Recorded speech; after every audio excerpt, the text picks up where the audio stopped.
There once was a world where the more popular you became, the more your fate was determined by other people, your fans. Fans had a power that was so strong and pervasive that they could completely alter the thinking, behavior, life and successes of the stars they followed.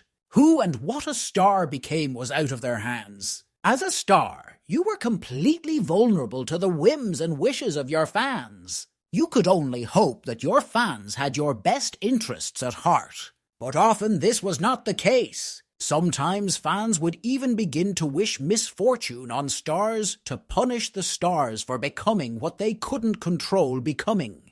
But the lure of fame and fortune continued to catch and claim people. Despite losing control, the attraction to becoming a celebrity was an ever-present lure to people who wished to escape an ordinary life. The safest path in life was to remain an ordinary person, but there were always people who were charismatic or exceptionally brave or just very determined to become popular. In this world lived a teenage boy named Kirk. He liked goofing around and having fun with his friends. He wasn't at all serious about life and was always seeing the funny side of it.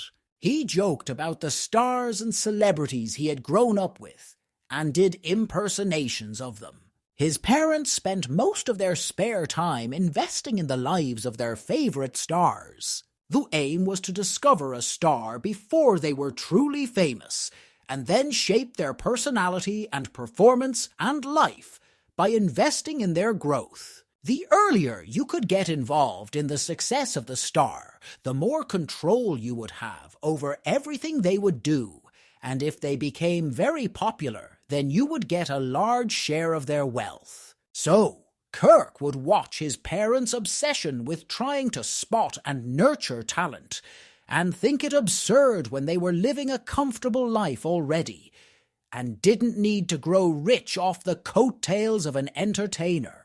Kirk would also deliberately try to sabotage his parents' influence over the stars' lives by bidding and gambling on them too, and then registering roles for them that were goofy and silly to stop them from becoming more famous. He did this out of frustration because his parents weren't more interested in him instead. All they kept saying to him was that he should never aim to be a star himself, and that they were only investing in the star system so that they would be able to give him and themselves the best possible life. Kirk continued to try to mock the star system and ridicule the most popular stars in order that it might finally be seen by the general public as stupid and a waste of time. Despite his attempts to be subversive and attack the status quo, he unintentionally becomes noticed by others who begin to invest in him, without him first realizing it. As a result, he begins to become more popular, and his jokes are seen by more and more people. He is chuffed about this until he realizes he has leapt up the popularity charts, and is now a budding star himself. He doesn't want his fans to change who he is, because he wants to be in control of his own life. But the more popular you get, the less in control you are. His fans like his jokes, and at first just want him to stay the same too. He becomes ever more comedic and funny and happy. This is satisfying for Kirk, as he feels appreciated and thinks he is managing his fame successfully on his terms. But as he gets to the end of high school, his fans want to see him begin to mature. He is not interested in going to university and would rather continue to make jokes and tinker around on old cars in his spare time.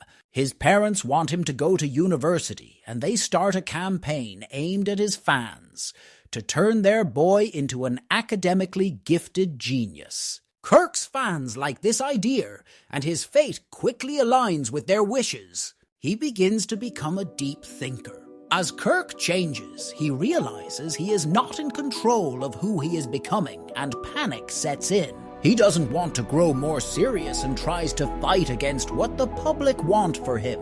He has seen what has happened to many older celebrities as a result of public demands on their lives, with many no longer recognizable from their youth and original appeal. He deliberately tries to sabotage his own popularity by spending the summer after his last year at high school at a reclusive outdoor camp for troubled young people. He thinks that if the public don't see him for a while, they will forget about him and leave him alone. While at the camp, he makes friends with several of the teenagers there, and he helps them get over feelings of anger and hurt so that they can see the good things around them and be grateful for this. They promise to continue to keep in touch and remain friends even though they live far apart from one another.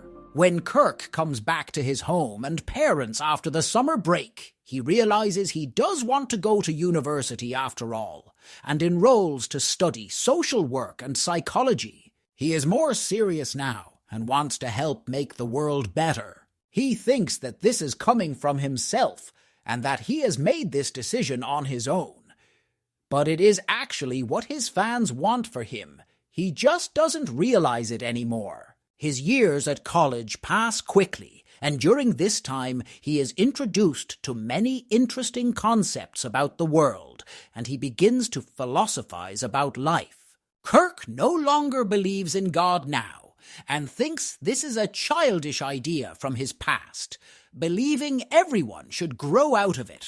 He never misses an opportunity to challenge people who are Christian with his atheism and intellectual arguments. With time, Kirk becomes ever more successful, and his life trajectory continues to go from strength to strength. His idea about what he wants to do for a job changes again. When he finishes university, he is offered a job at a celebrated and very famous IT company, after graduating with 2 degrees. To celebrate landing a great job, Kirk goes out for an evening with some of his friends. These friends encourage him to drink a lot of alcohol until he is drunk, and then surprise him by inviting a long-forgotten friend over. The woman knows Kirk, and after they are introduced, Kirk recognizes her as one of the friends he had made years earlier at the summer camp retreat.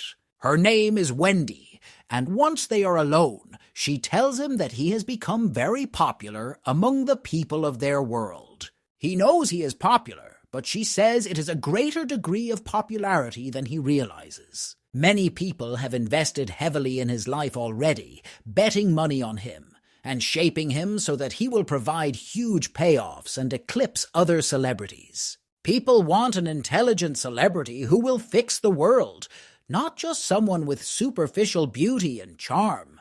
This comes as a surprise to Kirk, because everyone caught up in the star system eventually becomes oblivious to the forces that are shaping them.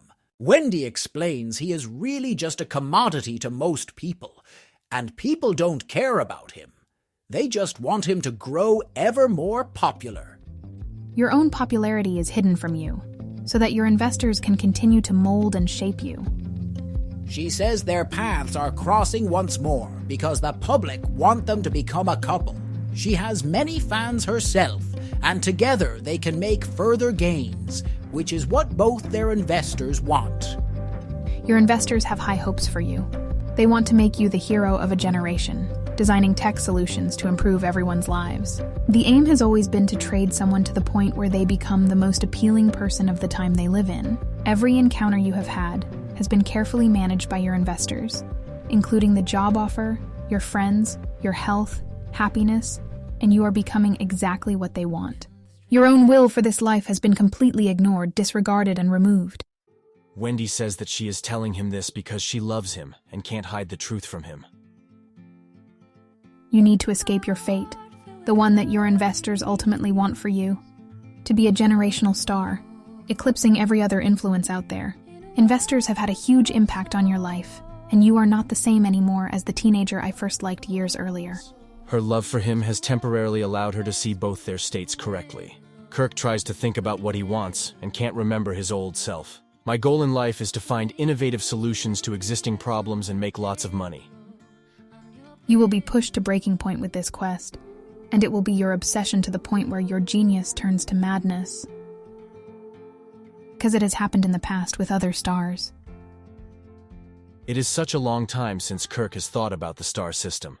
that he has nearly forgotten about it. How do I escape this? Kirk asks Wendy. She is worried he is too high up in the rankings to be able to escape, but tells him, Maybe you still can, as no one would suspect me of warning you about this, because I promised I would never let you know, and my life is on the line because of it.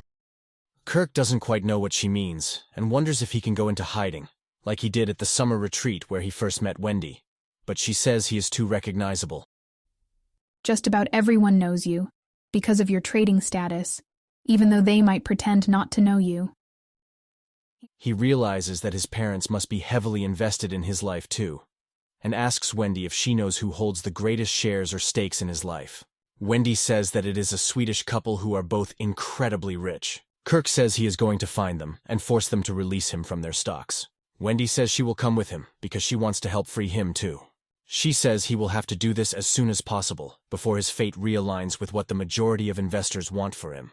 By telling him the truth, she has bought him a little time to act for himself. They buy tickets to Sweden the next morning. In Sweden, Kirk finds the phone number and address of the rich investors who hold the largest stake in his life. They are incredibly reclusive and private people. But he rings them up, saying he would like to meet them, to discuss the possibility of trekking through land they own, for the sake of his girlfriend Wendy, who is a keen conservationist. This is just a ruse to get to see them, and it works.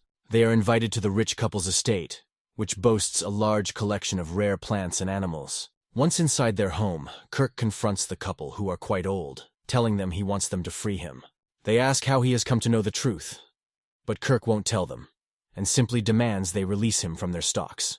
They tell him all they can do is sell their influence over him to others, but that won't solve his problem because he is part of the star system whether he likes it or not. The only way freedom comes now is from death itself. Wendy admits she is not feeling well, and starts to look very pale. She knows she is dying, but is surprised it is happening so quickly. It is for breaking her promise and helping Kirk see the truth. She pushed back against the structure of the star system and must now pay the price. She tells Kirk she wanted to save them both, and this was the only way to do it. Kirk begins to cry as he can't do a thing to stop Wendy from dying. The old couple are horrified at her death in their home, and say they will gift the share of the stocks they hold on Kirk to Kirk's parents. Kirk returns home to his parents and forgets everything he was before, because his parents release him from the academic, high-achiever lifestyle. They let him be the thing he first wished for, and was probably always meant to be, a mechanic working in a small garage. At first, people are shocked and disappointed by this change, and it baffles many as to why his investors would allow such a fall from grace. What a waste of potential, many people think. But it is clear to Kirk's parents how stressed, empty, and out of control his life would have become had his star continued to rise. The public soon forget about Kirk, but he is happy and content. The end.